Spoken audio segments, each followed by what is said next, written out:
Good morning and welcome to the Lancaster County Board of Commissioners meeting for Tuesday, July 30th. I am your chair, Sean Flowerday. With me are Commissioners Matt Schulte, Roma Amundsen, and Krista Yoakum. Please rise and join me with the Pledge of Allegiance.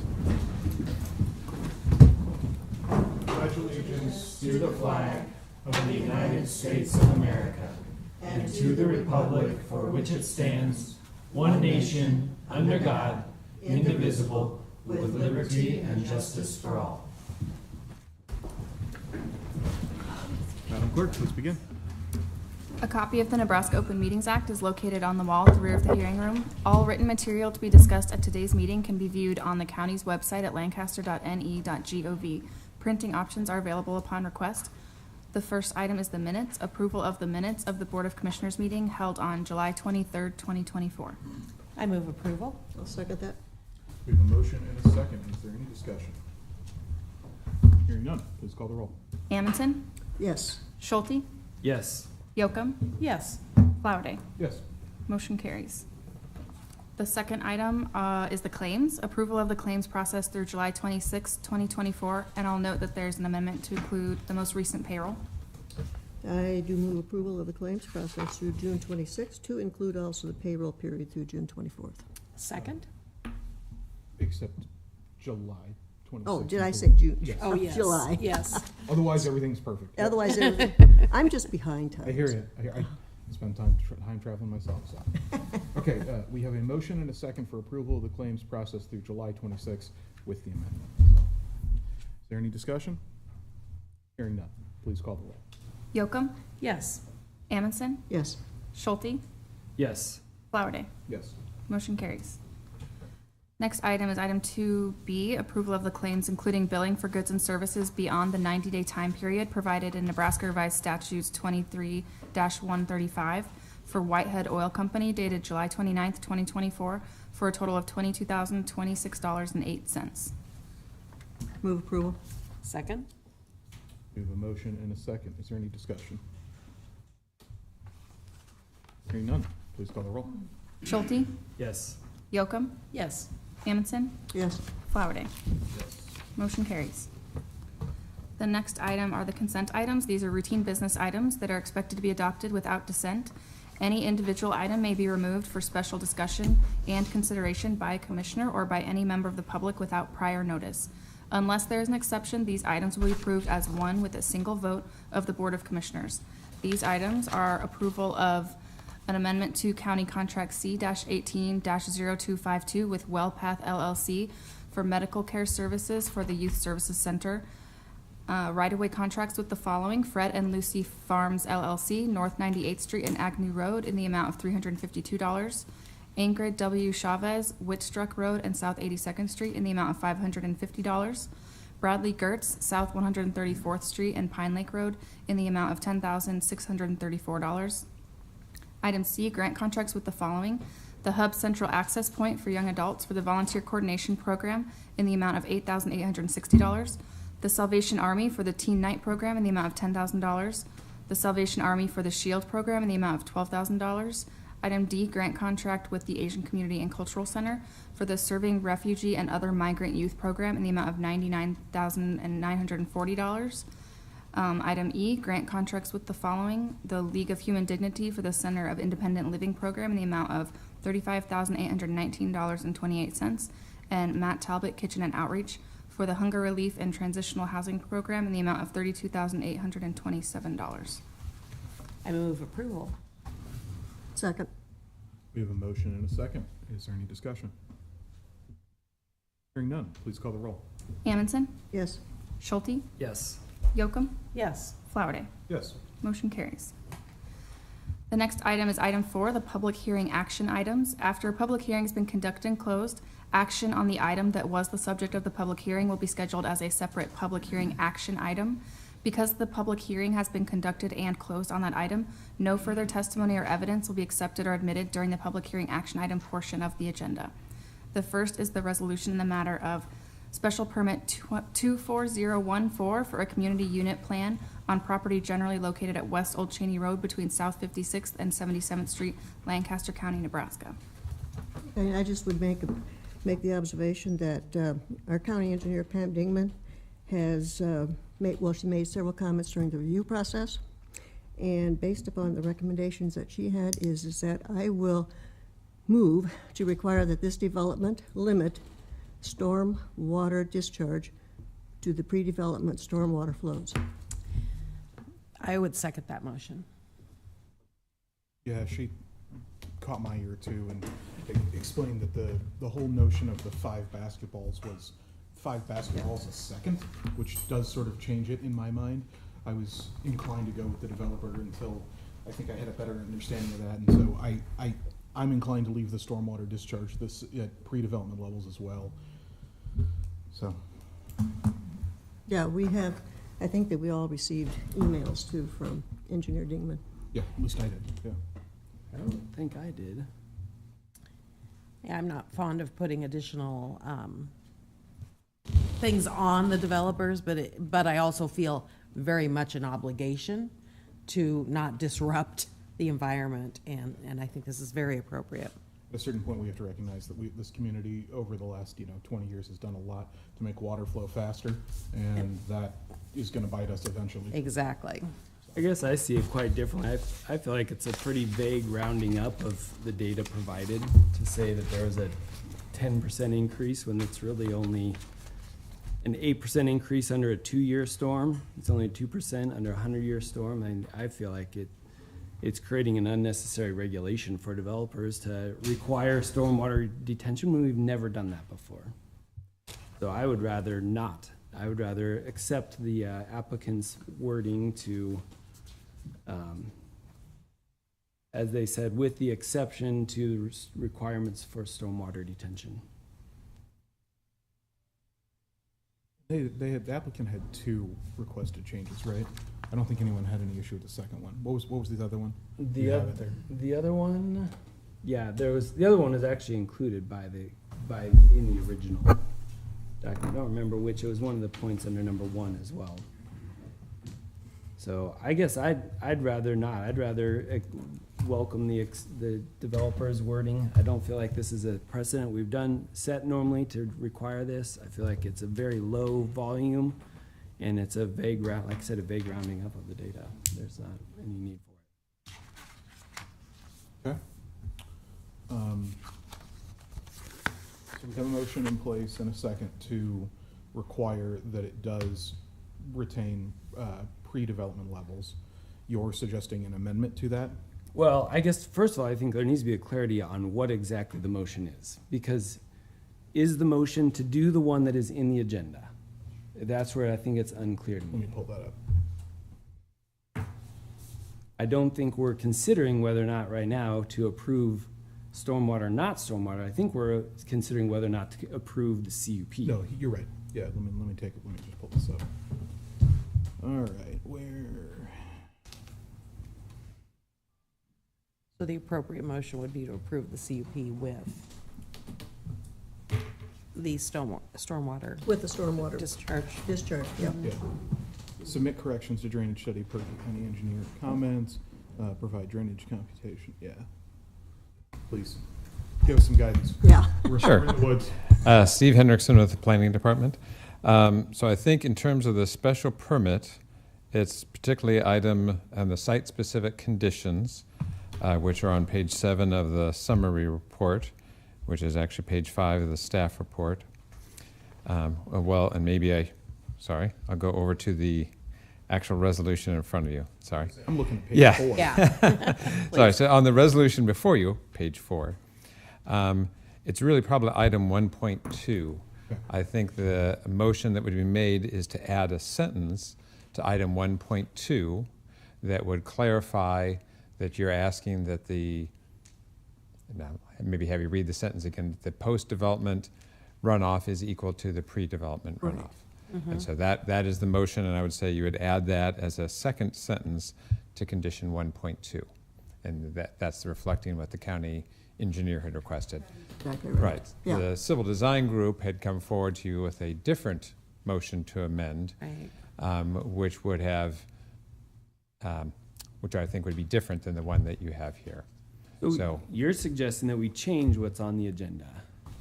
What I'm saying is I that, guess my understanding would be we don't need, if they're trying to accomplish what they're saying, if that's what Commissioner Amundsen's trying to, they just need to approve it as it's written. You don't need to amend it, because as it's written is requiring that. I'm not saying. I would think that really what we have, oh, and Pam is here, great. Here, maybe My she can my clarify. understanding is that this is a clarification to it, and that's why I think you would add it to 1.2, but we'll have Pam come forward, and perhaps she can provide some further guidance on this. This is an engineering thing.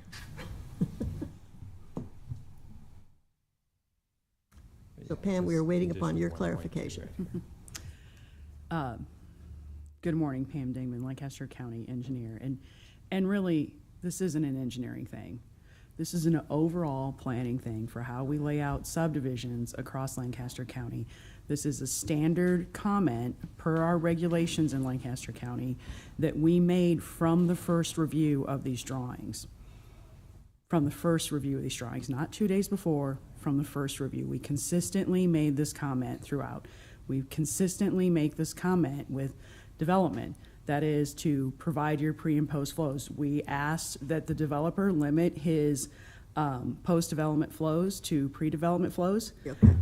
By the way, I will also say that is a standard engineering calculation that is found in any common civil engineering, hydraulics, and hydrology textbooks. That is also found on any common engineering license exam. It's a standard comparison of the hydrographs. So what we are asking for is to follow our recommendation and show your computations and get your flows to pre-existing flows. So match pre-existing flows. We can simplify this and say that it's just a little bit, right? But when we look at the size of the drainage basin, if the entire drainage basin develops into acreages, it's not a little bit anymore. Now we're replacing bridges and culverts in entire drainage basins, which is extraordinarily expensive to the taxpayer. So what we're trying to do is have a standard that creates resiliency across the county. That's why we're requesting that we limit the flows to pre-development flows. Yeah. Okay. Which you mentioned those are in comments, so those have to be, I mean, that's where I feel like you don't need to adjust, is that the comments are a requirement of the permit, correct? However, the developer stepped forward and asked for exception. He asked for his special use permit to be approved with the following exceptions. Yeah, I mean, just personally, I think I'd feel more comfortable if we had it in here, if only just for the fact that, like, special permits they're one of our most unwieldy tools, right? Like, I've talked about this so many times. I hate the special permit process.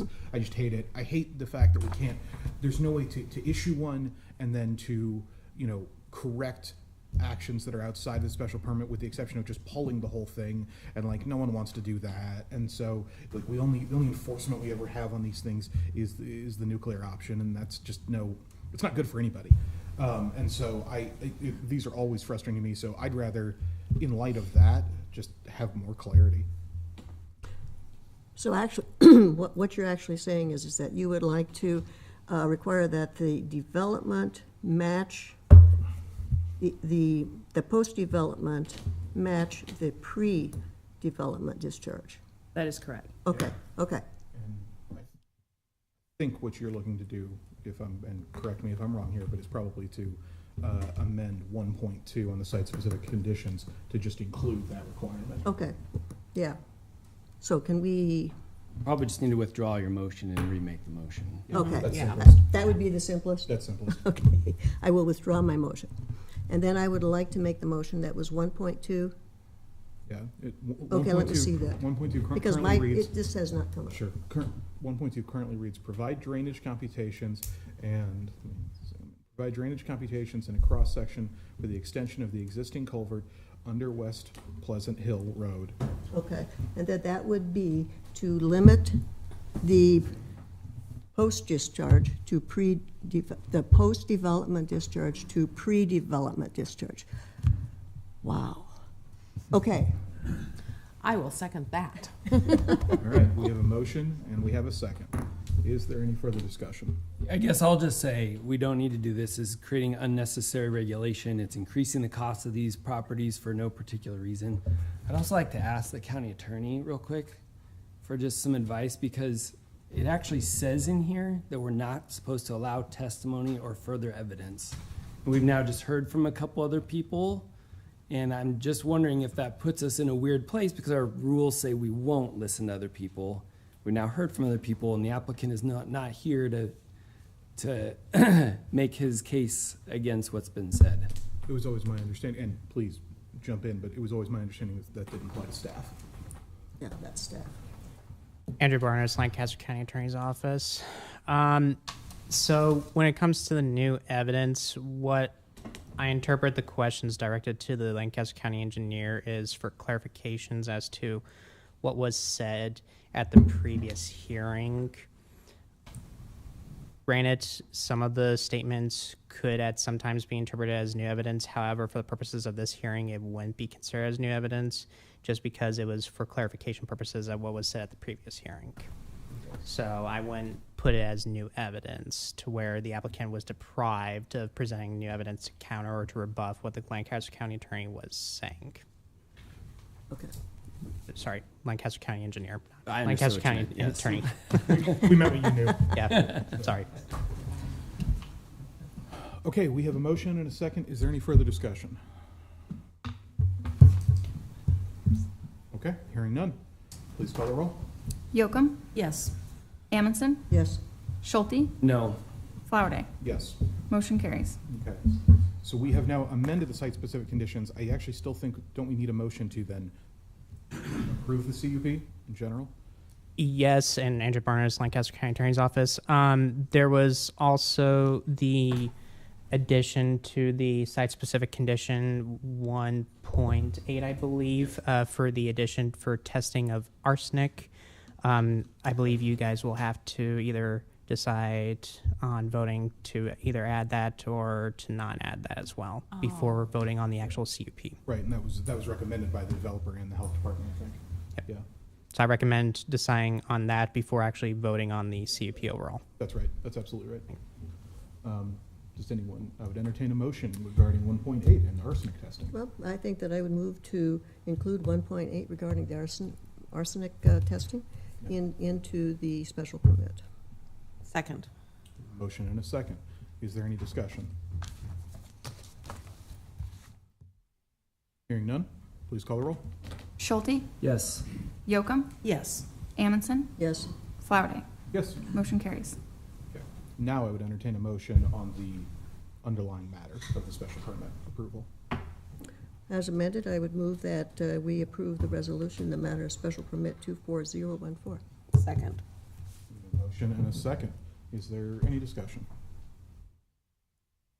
Hearing none, please call the roll. Amundson, Yes, Schulte, Yes. Yocum, Yes. Flowerday. Yes. Motion carries. The next public hearing action item is item 4B, resolution in the matter of county change of zone 24002, changing a zone from agricultural to industrial on property generally located at the southwest corner of the intersection of Mill Road and North 162nd Street. I would move approval of that resolution. We have a motion. Do we have a second? I'll second. We have a motion and a second. Is there any discussion? Hearing none, please call the roll. Amundson, Yes, Schulte, Yes. Yocum, Yes. Flowerday. Yes. Motion carries. The next item is item 5, new business. A special event permit application from Jason Strobin with Good Life Adventures LLC for the following 2 events: Gravel Worlds on August 22nd through August 24th, 2024, and Great Plains Gravel Triathlon on August 25th, 2024. Hello, my name is Jason Strobin, lead promoter of Gravel Worlds. It's good to be back. This is year 15 for Gravel Worlds, So cool. which we're really, really proud of. Big milestone. And some stats for this year: we have 48 states. We still have Connecticut and Rhode Island holding out on us. So if you know anybody, we'd love to have them here. But 16 countries. We've committed at least $30,000 in donations, and majority of that's going to go to local nonprofits. A big part of that would be the Randy Gibson Memorial Fund through Parks. A couple updates this year. We moved to the event center out on the east side of east side of town instead of Fallbrook. We outgrew the Fallbrook neighborhood. That makes me sad, but I Yeah. wondered when you would outgrow the neighborhood. Yeah, it started with parking and a lot of the new businesses up there in Fallbrook that have been going in have been doctor's offices and physical therapy. So it's hard for a 90-year-old patient to walk 3 or 4 blocks even to get to their doctor's appointment. So, but the event center is great. The biggest point out there is all the camping they have put in out there in that infrastructure, which is great. We already have about 100 people signed up just for camping. So it's going to be a great experience. Live music all week for open to the community. So it's a great community event now. And then you might have heard in there too, we added a second permit request, which is another event out at Branched Oak. That's the same weekend, called the Great Plains Gravel Triathlon. So we're adding more events, bringing more people in, getting more people into new sports and experiencing our roads. So yeah, we're really excited for year 15. I did want to give out some huge shout outs, especially this year. The biggest is, again, Lancaster County engineers. There's always roads that get washed out or things that happen throughout the year, and they go above and beyond to help us out and get reroutes happening and all that stuff. This year, we're working a lot closer with Lancaster County sheriffs with highway crossings, just to increase the safety aspect as we get more and more people coming to our event, as well as LPD and LFR here in Lincoln. But yeah, we're really excited for year 15 and a new event in our triathlon. But yeah, any questions for me? And I think we have Mike here with the county engineers too, in regards to routes. Mike Hawley with Lancaster County Engineers Office. We've been in touch with Jason here for the last several weeks. Our department has no objections to the permits. Jason's been great to work with, and we've had a couple situations that came up, but we've worked through it so his routes can keep the same integrity. So we have no objections. That's great. So- Thanks for both of you working together so well. Yeah. But yeah. Any questions or thoughts for this year? Well, that historically, this has been a good event, and that you put on a good production. Awesome. It's a great attendance and so forth, and I'm glad that it's going to be held initially at activities at the Sandhills Global, and I would move that we approve both 1 and 2. Well, that's where we differ, Roma, because I liked having it in my neighborhood, but I will second that motion. Good for you, good for you. We will have custom ice cream at the 402 though in Fallbrook. Okay. So we have gravel road instead of rocky road. So coming out here in course. August. So See what you did there. and all the proceeds from that ice cream go to our local Lancaster Composite, which is a kids team that helps mountain biking and essentially, since there's not like high school sports for bike racing, they fill that void. So that ice cream will raise money for our kids. So you can go get that at 402 up there in Fallbrook. Do that. It's really good. I've tasted it. So Sweeten it for you. Okay, we got to keep this meeting moving. We'll just evolve into dad jokes here if we let that go. Yes, we have a motion and a second. Is there any further discussion? No other puns? Okay. Please call the roll.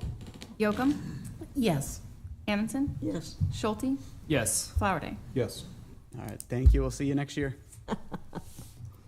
The next item is item 5B, grant contracts with the following from the Visitors Improvement Fund: the American Historical Society of Germans from Russia in an amount not to exceed $16,500, the Branched Oak Observatory in an amount not to exceed $50,000, the Nebraska State Historical Society Foundation in an amount not to exceed $10,000, and the Museum of American Speed in an amount not to exceed $50,000. I move approval of these grant contracts. I'll second that. We have a motion and a second. Is there any discussion? Hearing none, please call the roll. Schulte, Yes. Yocum, Yes. Amundson, Yes. Flowerday. Yes. Motion carries. The next item is item 5C, grant contract with Rabble Mill for the program A Safe Space for Youth at the Bay in the amount of $200,000. I move approval. I'll second. We have a motion and a second. Is there any discussion? Hearing none, please call the roll. Amundson, Yes. Schulte, Yes. Yocum, Yes. Flowerday. I'll abstain as my wife serves on the board. Motion carries. Item 5D, a grant contract with Youth for Christ for the Parent Life Program in the amount of $10,000. Okay, I'll second that. Are you making the motion? Oh, yes, I guess I'm, well, I'm not having a very good day. You two are I great, will Roma. move that. Okay, then I'll second it. Okay, we have a motion and a second. Is there any discussion? Hearing none, please call the roll. Amundson, Yes. Schulte, Abstain. Yocum, Yes. Flowerday. Yes. Motion carries. The next item is item 5E, a contract with Rollins Funeral Service LLC doing business as Brayman Mortuary for cremation and burial services as outlined in Lancaster County's General Assistance Program. I move approval. I'll second that. We have a motion and a second. Is there any discussion? Hearing none, please call the roll. Yocum, Yes. Amundson, Yes. Schulte, Yes. Flowerday. Yes. Motion carries. Item 5F, an agreement with EKOS Incorporated for acquisition of software, fuel site module, single sign-on integration work, and related support and repair. The cost of the county is $2,248. Pam Dimon, Lancaster County Engineer. The Eco software goes with our gas pumps, and we're trying to modernize our system. It's taken a number of steps for us, and so this is kind of step one to continue to modernize the system to make it more efficient to bill our clients in Lancaster County that use our gas as well as track our fuel. I move approval. Second. We have a motion and a second. Is there any discussion? Hearing none, please call the roll. Schulte, Yes. Yocum, Yes. Amundson, Yes. Flowerday. Yes. Motion carries. Item 5G, contract with Brown Brothers Construction Incorporated for general construction services. The cost of the county is not to exceed $300,000. Move approval. Second. We have a motion and a second. Is there any discussion? Hearing none, please call the roll. Amundson, Yes. Schulte, Yes. Yocum, Yes. Flowerday. Yes. Motion carries.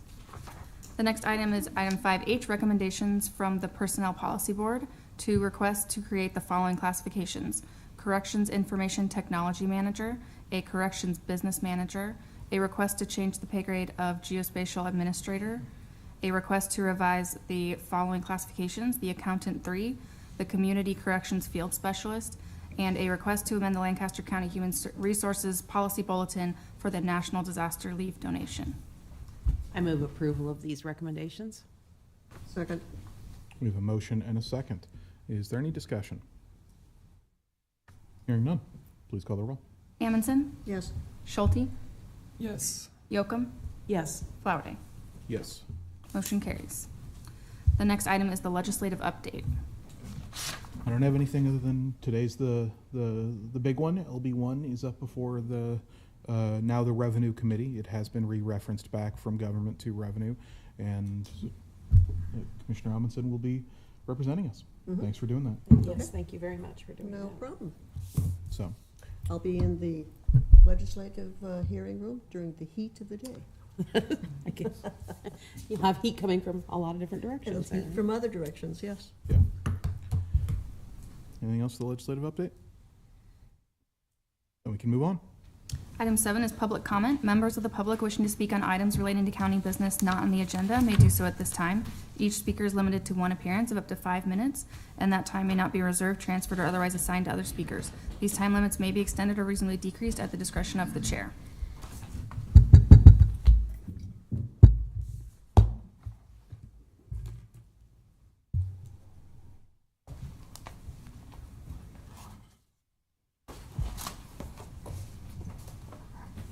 Hey, before we begin, I'm sorry. I have a general question.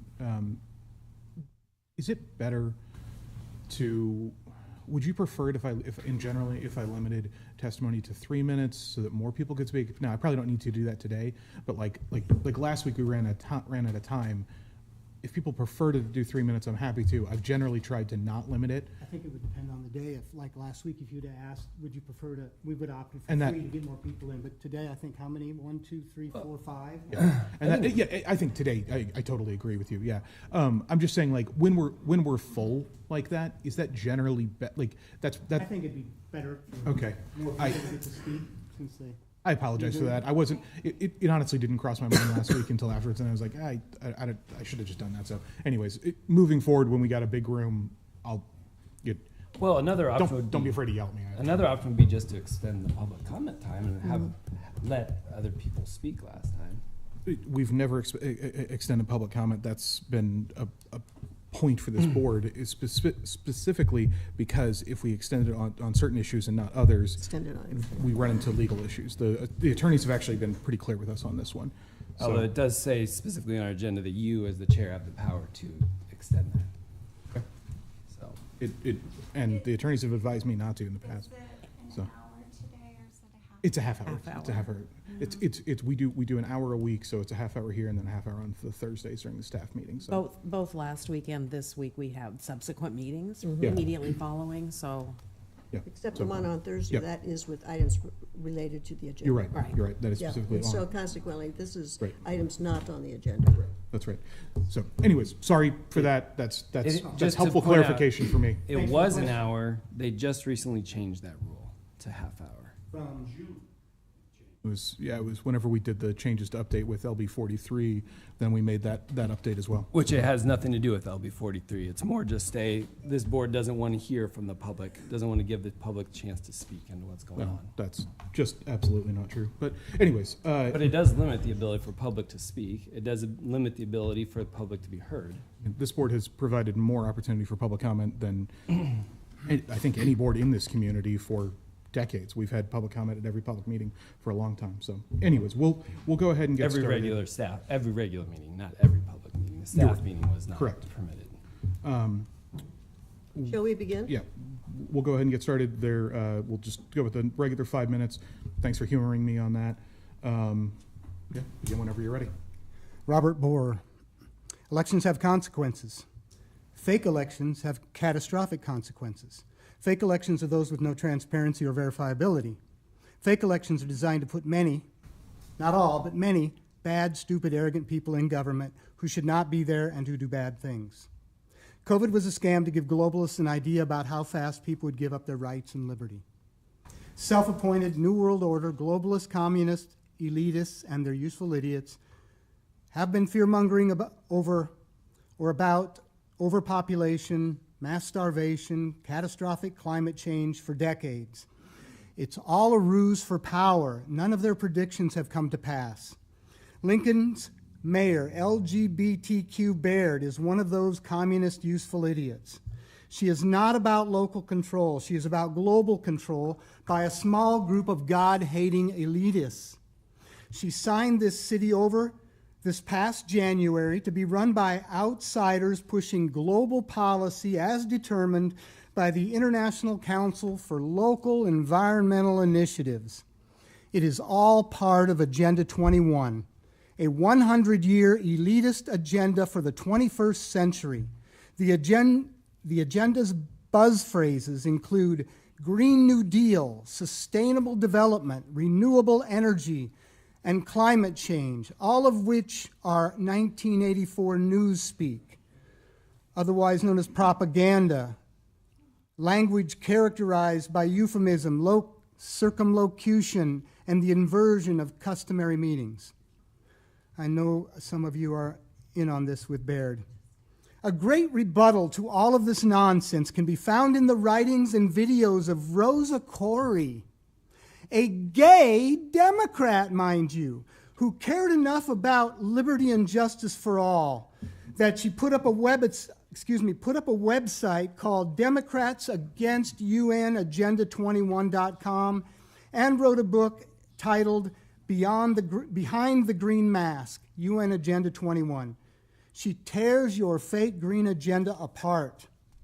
A little history will showcase the stupidity and satanic arrogance of the Green New Deal. Urban planning, sustainable development, people who are only out to control and wield power over others. It is called the Great Horse Manure Crisis. 19th century, cities depended on thousands of horses for their daily functioning. London depended on 50,000 horses. The problem was all the manure, On average, a horse will produce between 15 and 35 pounds of manure a day. On top of that were the huge number of flies. And let us not forget the dried and ground up manure that blew everywhere. In New York in 1900, 100,000 horses produced 2.5 million pounds of manure a day, which all had to be swept up and discarded.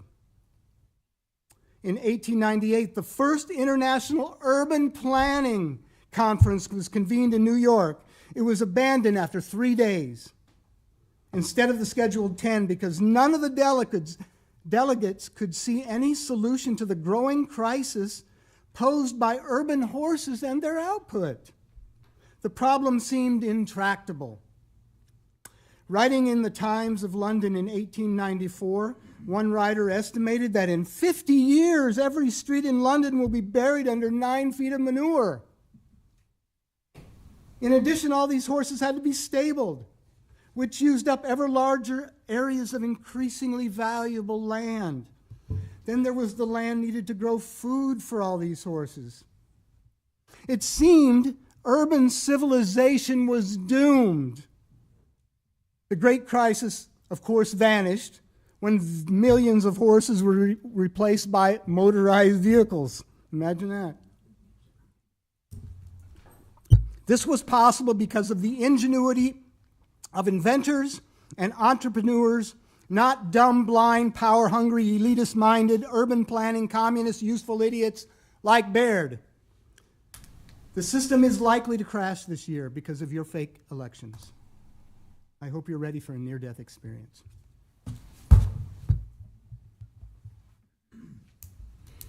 Okay, any other members of the public wishing to speak?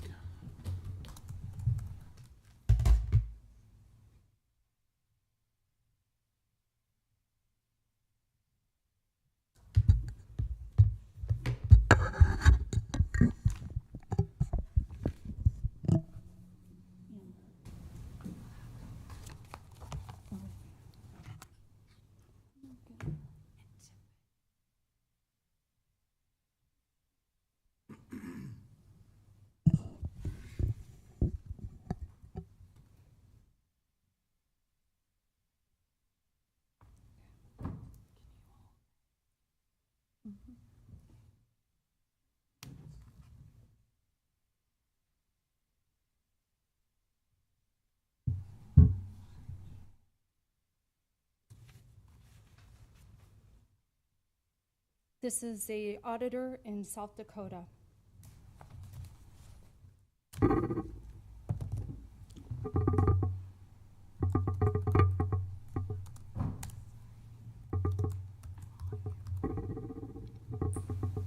Under the audit data section of this new AC training manual from July, I'm going to read a paragraph.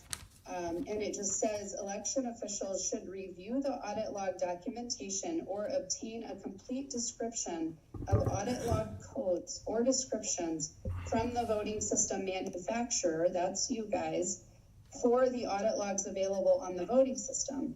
Election officials should become, it says should, not may, should become familiar with the content of these and learn how to print them.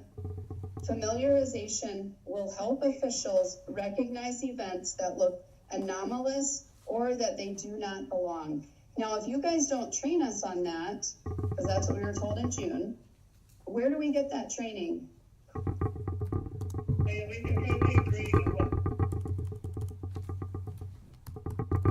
Pertaining to cast vote record. Not Nebraska that only has this problem. And ES&S is over South Dakota. Commissioner Schulte? Mr. Bennett, maybe you could help us. We've been asked several times about the cast vote record, and we've been told, hey, I've asked, and they say maybe we can or can't do it. Could you just help me understand, is that something that we could generate, a cast vote record, and make available to the public? So, cast vote record is a capability that the systems that we purchased have. It is not something that we utilize. Other states may use the cast vote record to do what's called a risk limiting audit. That is not something that the Secretary wishes to do based upon what we currently do here in the state. The cast vote record report is not something that the county election officials were trained on or are trained on. It's not something that we utilize. So under public records laws, anything that is not a record isn't something that has to be provided. And so since it is not a record, it doesn't exist. Thus, it's not something that we can provide. Nor are we required to provide or to create anything. And I would be very wary of any election official to create something that they have not been trained on. Again, this is not something that we utilize in the state of Nebraska. Thus, it is not a record, period. Why isn't the Secretary of State training election officials on an auditable trail on the cast vote record?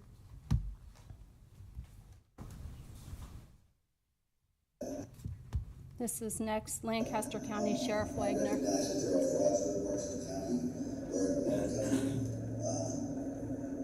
So, evidence of voter fraud,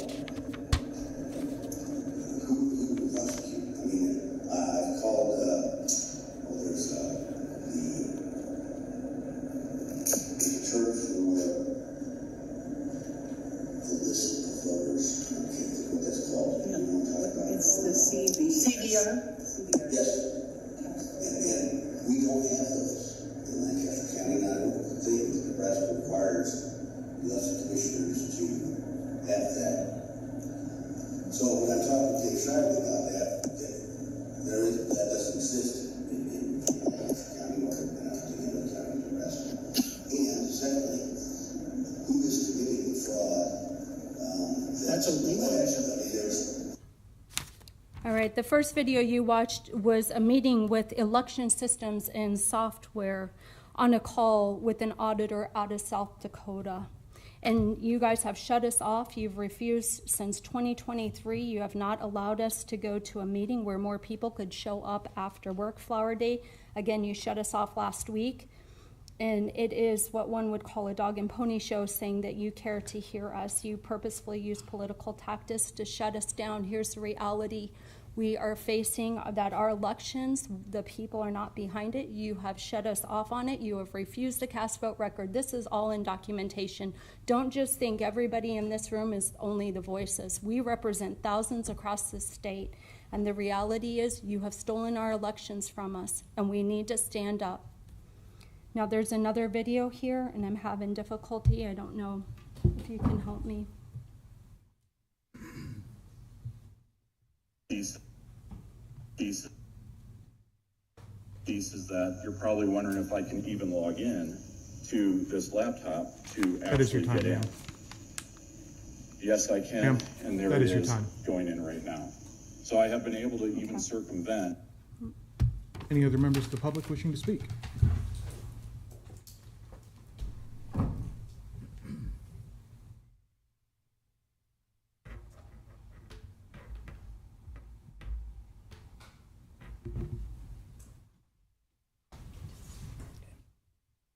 George Omer, Lincoln, Nebraska, 4241 Cripple Creek Road. I am just introducing the next film here. This is Professor Clemens, going to be a part of this. Oh, okay.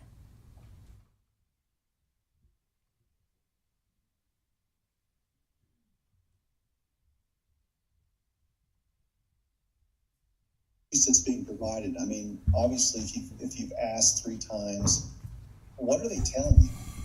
Are they saying that they just don't exist in Nebraska? Are they saying that it's proprietary? What are they telling you? Some have said we don't have that record. Some say you're not allowed to receive that. There's been some with different responses from all 93 counties, but Wayne Benna, who we'll see later, is in a video. He's really the one that runs our elections as the deputy of elections in Nebraska. He says that you're not able to, we don't have cast vote records. We're not able to give those to you according to statute. And the clerks don't know, they're not trained how to do the cast vote records. So there's a couple things that we want to push back.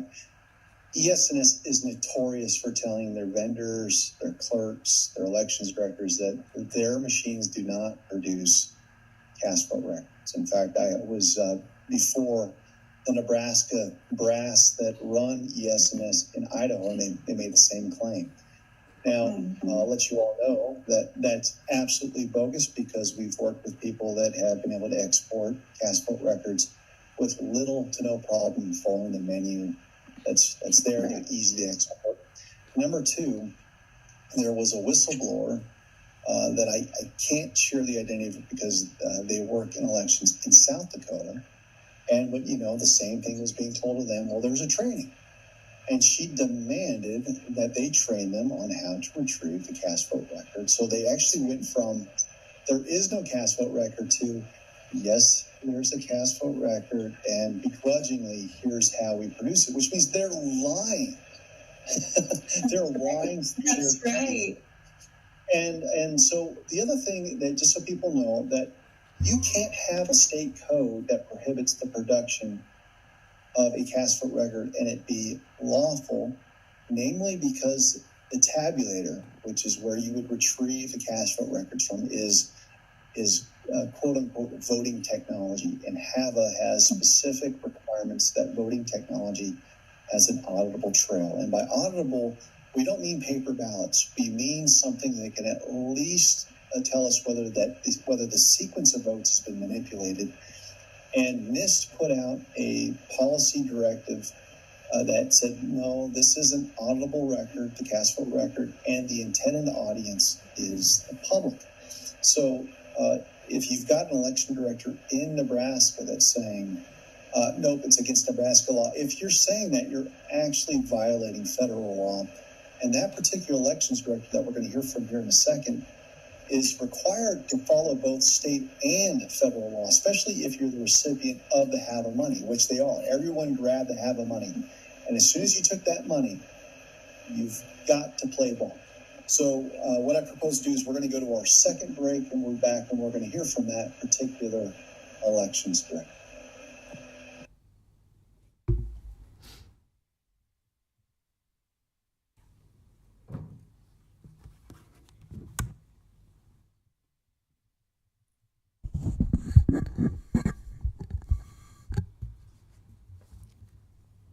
And now Ada County, to their credit, they just launched their ballot verifiers. And so they created a tool. It's one of the first of its kind in the nation, where they post every single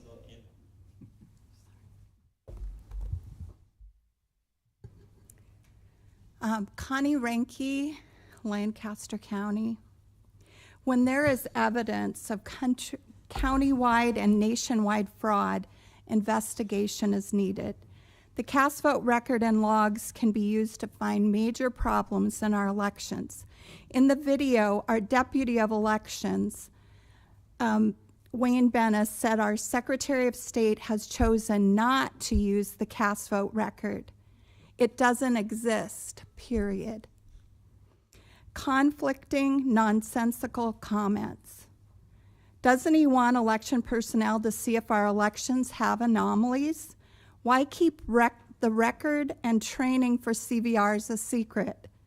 Election Systems and Software stated in their meeting transcript, June 16th, 2023, it's always produced whether we use it or not. In the video, South Dakota auditor was pleading with ES&S to train her to use the CVR after asking for over 6 months. It is her responsibility to make sure elections in her county are accurate. How would Nebraska election clerks or our county commissioner find anomalies if this tool is unavailable to them? Could it be our Secretary of State and Benna do not want our commissioners snooping around to find fraud or double checking our elections? Since computers have come in, we do not even have county control of the voter rolls. We took affidavits to Sheriff Wagner and asked him to pursue the cast vote record because we had been denied many times. The sheriff was told by Election Commissioner Shively 2 years ago The cast vote record doesn't exist. Benna says it doesn't exist. Talk about miscommunication.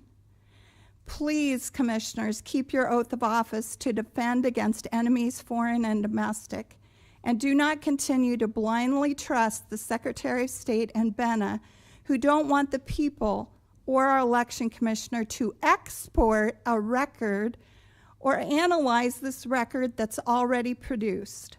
Our state accepted HAVA funds for election computers.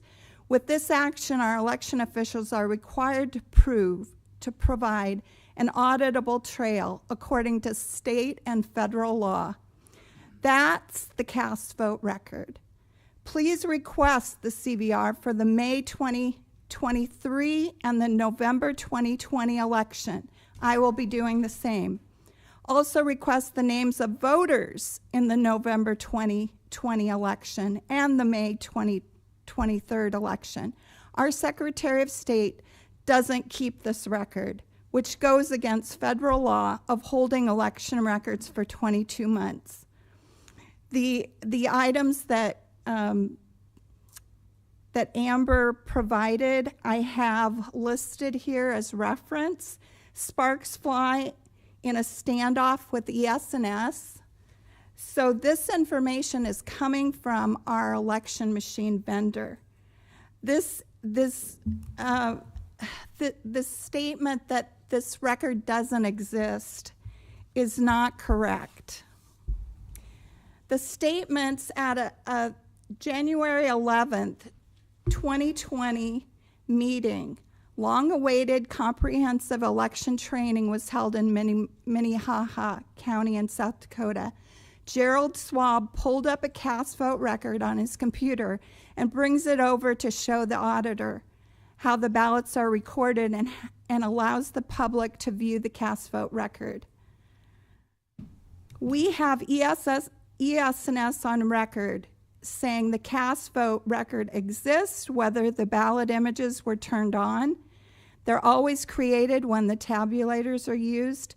Our federal election material have always been there, regardless of the knowledge or lack of election officials, and have been since 2005. Cast vote records and ballot images are the digital audit trail of an electronically tabulated election.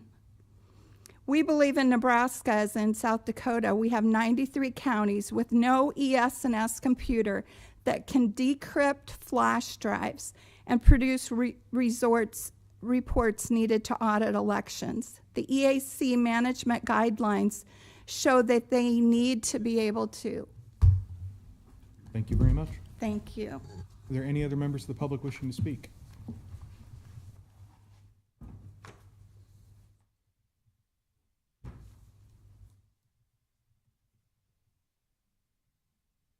We'll just pass them down. Yeah, no problem.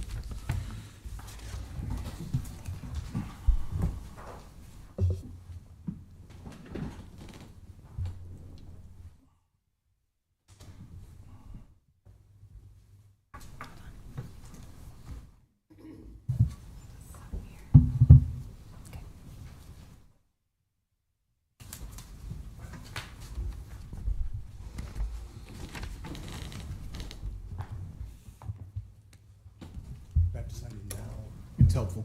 Okay.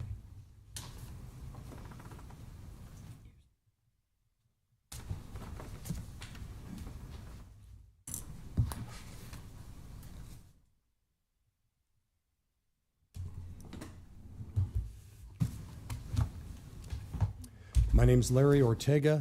I live at 312 Helene Drive, Bellevue, Nebraska, and I'm here to speak as the spokesperson for Nebraska Voter Accuracy Project. You guys have heard all our presentations. You understand the details of what we're doing. I handed out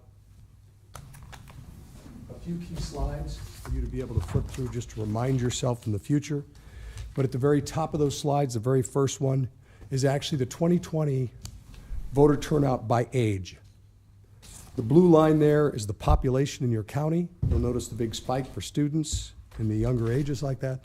The black line is the registered voters. The red line are the registered voters that actually voted like that. And most importantly, what I have circled in the upper right is the fact that your county is very unusual. It has an 83% registration rate and a 78% turnout rate.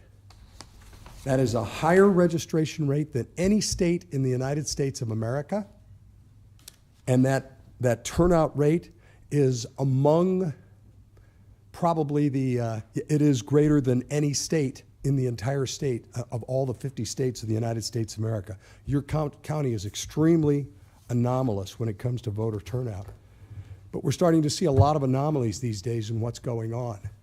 Now, you saw us in the past explain to you about the cheat.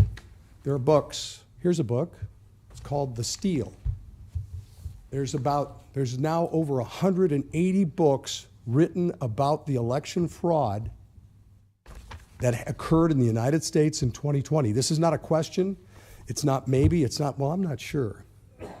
So what happens in a country where you sit there and you have fraud right in front of you and people just say, I don't know.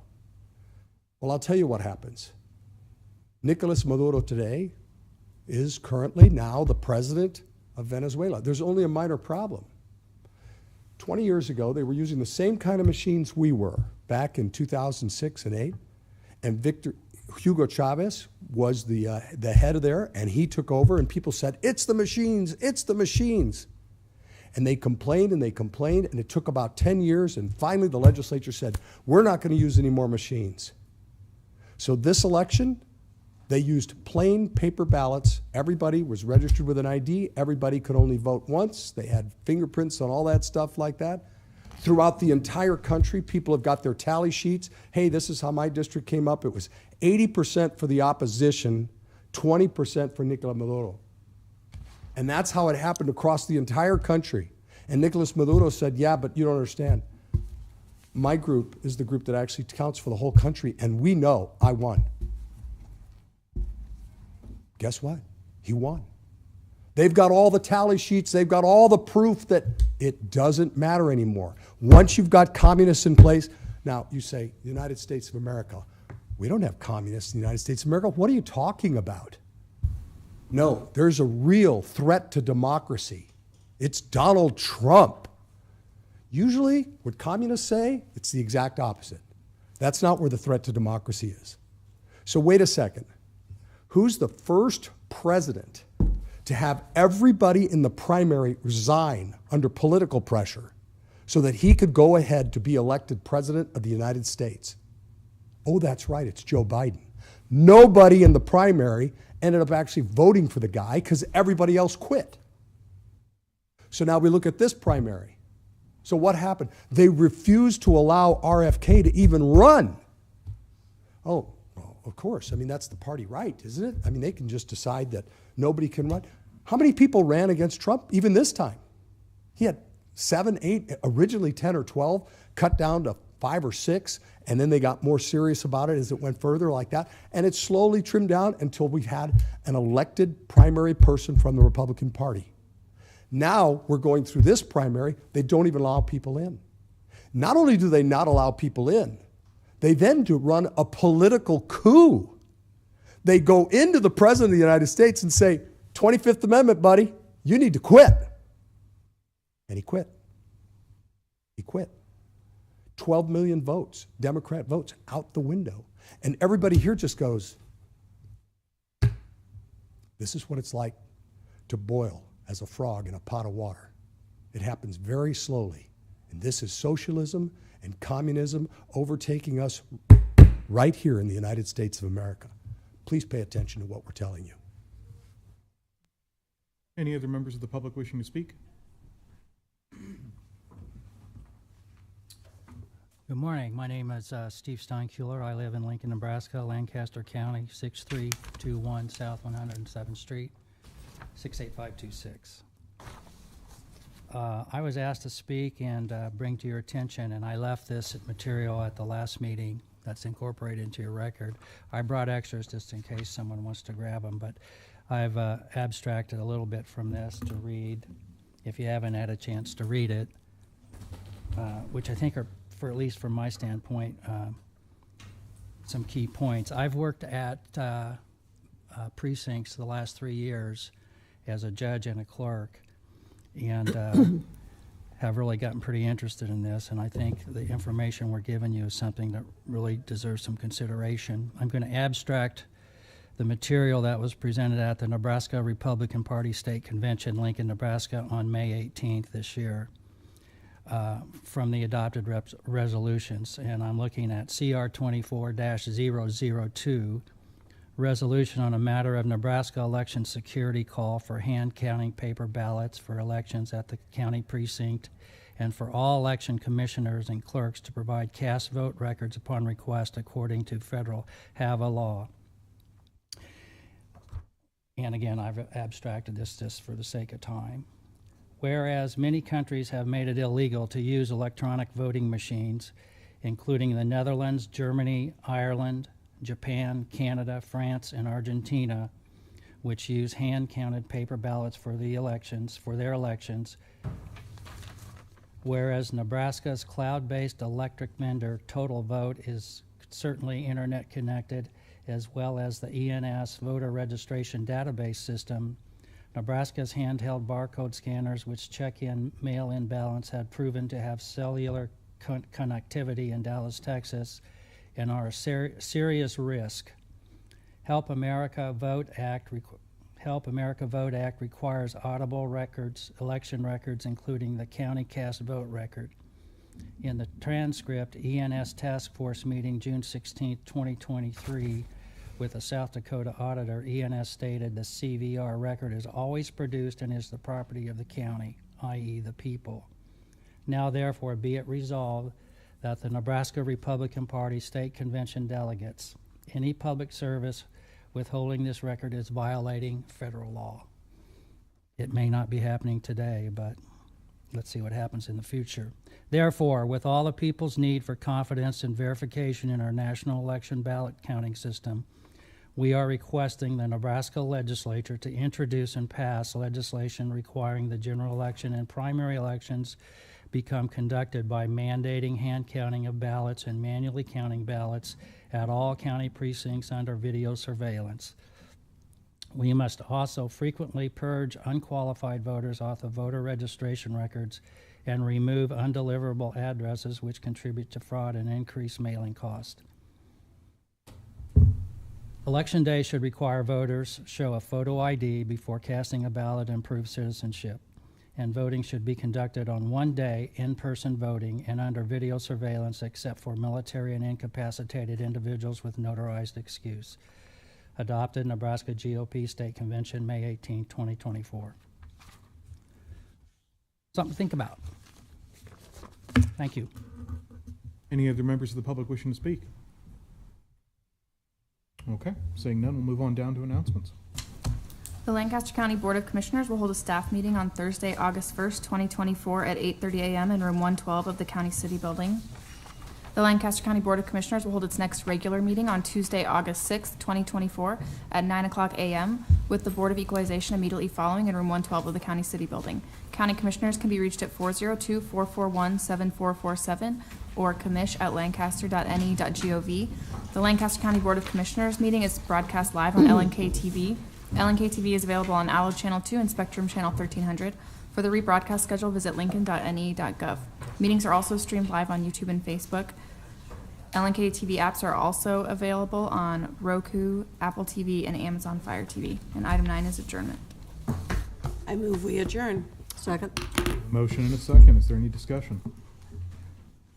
Hearing none. Please call the roll. Yocum, Yes. Amundson, Yes. Schulte, Yes. Flowerday. Yes. Motion carries.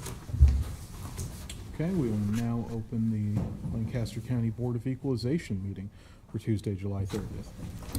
A copy of the Nebraska Open Meetings Act is located on the wall at the rear of the hearing room. All written material to be discussed at today's meeting can be viewed on the county's website at lancaster.ne.gov. Printing options are available upon request. The first item is the minutes, approval of the minutes of the Board of Equalization meeting held on Tuesday, July 9th, 2024. Move approval. Second? We have a motion and a second. Is there any discussion? Hearing none. Please call the roll. Amundson, Yes. Schulte, Yes. Yocum, Yes. Flowerday. Yes. Motion carries. The next item is approval of the minutes of the Board of Equalization meeting held on Tuesday, July 16th, 2024. Move approval? Second. We have a motion and a second. Is there any discussion? Hearing none. Please call the roll. Yocum, Yes. Amundson, Yes. Schulte, Yes. Flowerday. Yes. Motion carries. The next item is notice of assessed valuation change for property taxation purposes for the Board of Regents.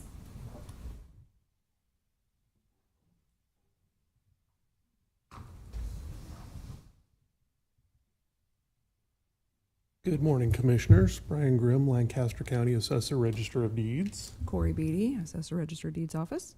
This first parcel for the Board of Regents, we asked that the value be lowered. There was an inadvertent methodology that was put on this parcel. It was put at full cost when the parcel was just started toward the end of last year, and it was at the foundation stage, footings and foundations. We determined it should have been 10% of what a full valuation should be on an income-based approach. And that 10% of a full valuation would have been $1,482,900. What's the spot? I'm sorry? What's the literal place? What are they building? What's the thing? Apartment complex, I believe, hotel. Hotel. Yeah. I'm not sure if it's a Residence Inn or Marriott, but it's a hotel. It's a private developer. And by the Board of Regents, you mean the Board of Regents of the university? So they own the land and they've leased it to a private developer to build a hotel right on the corner of 9th and, was that 9th and R? 850R is the actual address. Okay. Fair enough. So our recommendation would be to approve the valuation. The valuation change from it was assessed at 17 million and some change. Okay. And we're gonna assume that since the owner was previously exempt on that, or it was an exempt property, they didn't look at the valuation change. Okay. I would move approval of the notice. Second. We have a motion and a second. Is there any discussion? Hearing none. Please call the roll. Schulte, Yes. Yocum, Yes. Amundson, Yes. Flowerday. Yes. Motion carries. The next item is the notice of taxable status for the Board of Regents for the following two parcels for 2022, 2023, and 2024, and another for 2024. So this item correlates with the previous item on the valuation change. And what's happened is, like we mentioned, the Board of Regents owns the property. And up until the time that it was discovered that this hotel is going up, it was considered exempt because it's being used or being held for public purpose. So we, just in the last few weeks, discovered that there was a ground lease agreement to begin this development project dating back to, I believe it was signed the end of 2021. So at that point in time, the developer takes possession and they begin their planning process. So it's our recommendation that the larger parcel that the hotel site is on, that we go back to 2022.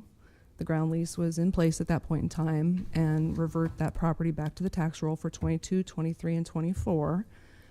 And then in 24, I believe, there was a memorandum of lease which included a small parcel that's abutting that larger parcel that's used for an alleyway and now is considered part of that project, which is now under a TIF project as well.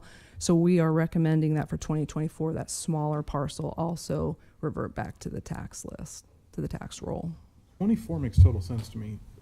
We can't commute previous taxes. How does that work? Pardon? How are we able to go back? Like, everything we've ever said in this room is that we can't do that. That they just got to take us to Turk and beat us there, and we won't put up much of a fight, and that's just what we always do.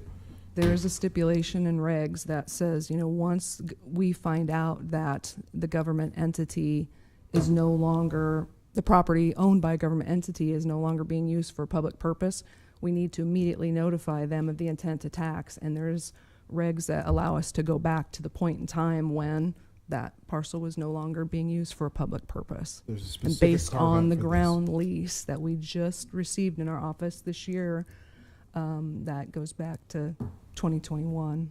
Yeah. right. is when it was signed, late 2021. So in our mind, For the recommendation governmental. would be logically that the developer takes possession of that land to start their project. So 22, 23, 24.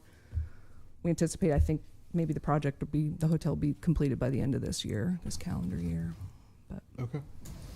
that's our recommendation.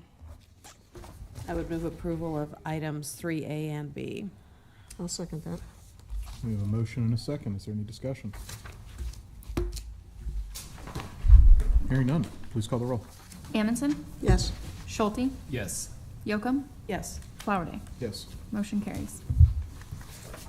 The next item is item 4, the Lancaster County Assessor Register of Deeds 3-year assessment plan for 2025 through 2027. This plan is just, it's pretty hard to project out what we're going to do 3 years from now.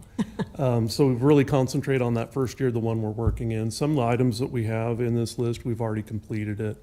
And then we kind of fill in the blanks along the way. I think one of the things that we've really learned in the last year on our assessment plan is not having large swings up or down. I think if we have a certain target we're looking for, and then pinpoint that target and strive for that every year, I think that's a lot more palatable for property owners than just trying to get the value up to 99%, letting it coast back down, and then get it back up to 99%. I think that works out really well. So that's kind of the Reader's Digest condensed version of our 3-year assessment plan. And like I said, there will be things that we will be adding to it as we go every year as things change. I certainly agree we should smooth it out. When you say the target, is that a target on, what do you mean? Just a level of value. State statute says 100%, but they give us a leeway down to 92%. Right. Whatever that level of value is, say it's 96, 97%, somewhere in the middle. If we just strive to hit that target every year, then we won't have those wild swings of the up or down. You'll kind of take that off the roller coaster and then put it more on railroad tracks that are a little bit more even. This, Paul, I mean, what you're describing though is what you guys have been doing for the last number of years. Reassessing everything every year. Well, kind of yes and no. Because a lot of times what would happen, there'd be a full year assessment where things were put at 99%, and then the next year there would be very few values property and it'd drop down to 92%. If we just keep maintaining a level of value, it's going to be, well, for one, it'll be a lot easier for other entities for budgetary reasons. And it's actually easier for us, and it's easier for homeowners as well. How's that different though than what you're proposing? I guess I'm asking, I'm pointing out that this has been your standard for a number of years, because prior to that, the standard was we would only revalue residential every 2 or 3 years and commercial every 2 or 3 years. And then that switched to match this, correct? Well, I might have got that out of context because I've only been here a year. So that's what I look at in the last year. That's what we've done. It was an every 3-year, Ogden once explained it to us, that it was an every 3-year rotation as long as we weren't going so far, X many points outside of the goal that they were on. And that's what would sometimes trigger more often, and that's what has been happening. Like the really big jump was a year that got triggered, I think, prematurely, I want to say, and that actually this last year was the year that it would have been, if it was on a regular every 3-year rotation, that this last year would have been the one that naturally fell into it. Right. Yeah. I guess part of what I'm pointing out is that there was a different plan, and all of the major changes have happened since we changed off of that previous plan to this annual plan that you're proposing. Right. Continue. This is just an update. Which there's some downsides to that too, right? The downsides are that people's taxes are being changed every single year rather than if you were doing every other year. There's some you're potentially keeping all properties at a higher valuation than if you let them sit for a year or two. That's one of the arguments we've heard. Well, that could be. What we're trying to do is keep everything, like all of the neighborhoods, breaking things down to a neighborhood basis. If you keep all of your neighborhoods in compliance, then the following year, they shouldn't receive, if you're in a market that's trending upwards, you shouldn't see huge increases the following year if you always maintain that level in compliance. If the state statute, the goal is 100%, but you have some leeway, how do you determine what your goal is then? Whether it's 95 or 98, or how do you determine that? Me, what I've always found, the balance is right in the middle. Just, if we try to maintain like a 95, 96% ratio overall for the level of value, and it drops a little bit down to 92.5%, 93%, then we might not have to revalue them. But if it drops, if you set it too low, then you're going to be revaluing every year. If you put it too high, Well, you you already are could revaluing coast, every year, but that's one of the reasons I like to be in the middle. I'd rather see us on the lower end. We were, I think, right at 95% this last year, 94% on commercial, if I remember right. And regardless of where the level of value is, I know that if we get the level of value really low, then that could, you could see an increase in mill levies at that point. I'm not sure that's part of your consideration. It's not. So I don't think I would include It's that not. in your argument. And I mean, the state's still holding us in compliance range too, so if things start lagging too low or things would get too high, they would call us out on that and we'd have to make our adjustments. But, over the years, I think, when there's those large swings and people come in during June to protest, I think something more flat would be palatable. Nobody likes to pay more taxes, obviously, but, smaller increments annually, in my mind, for me personally, would be more palatable to my budget than a huge swing one year where I'm trying to struggle how to. And that I have heard from, and I've heard that from farmers, that big swing, that you can't, how do you budget for that? How do you plan for that? So yes, an incremental change on an annual basis is much And easier. Brian brings up a good point too. It might be easier for the political subdivisions to budget too if we I was gonna say, have kind of a and it consistent, has consistent weird- approach. Yeah. Those swingy years have weird impacts on the school system. I mean, TIOSA is such a, mousetrap where the candle burns through the string and then it drops the anvil and the thing flies up into the air from the teeter-totter. And it's like, it just has weird impacts on TIOSA when you have those big weird swings, so. That's where we're at with that. So do we presume we need a motion to accept the plan, or what's the? I believe so. I think that's what we did. I move that we accept this plan proposed. Second that. We have a motion and a second. Is there any discussion? Hearing none, please call the roll. Amundson, Yes. Schulte, Yes. Yocum, Yes. Flowerday. Yes. Motion carries. The next item is item 5, the 2024 cemetery report. And the report, the 2024 cemetery report, is we go out and we do inspections on the cemeteries. We look for sales to see if there's any sales. There was no transfers. We did find one cemetery that we have removed it as a cemetery use. It is government owned by the state and it's vacant land, so it's still an exempt property. It's just going to be reclassified. And that's the only thing that we've had that's had any sort of change on the cemetery report.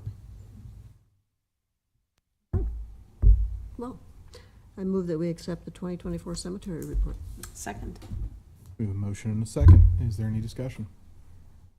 Hearing none, please call the roll. Yocum, Yes. Amundson, Yes. Schulte, Yes. Flowerday. Yes. Motion carries. The last item is item 6, public Thank you. comment. Members of the public wishing to speak on items relating to County Board of Equalization business not on the agenda may do so at this time. Any members of the public wishing to speak? No members of the public wishing to speak? Okay, seeing none. Item 7 is adjournment. Move that we adjourn. Second. We have a motion and a second to adjourn. Is there any discussion? Please call the roll. Schulte, Yes. Yocum, Yes. Amundson, Yes. Flowerday. Yes. Motion carries. We are adjourned.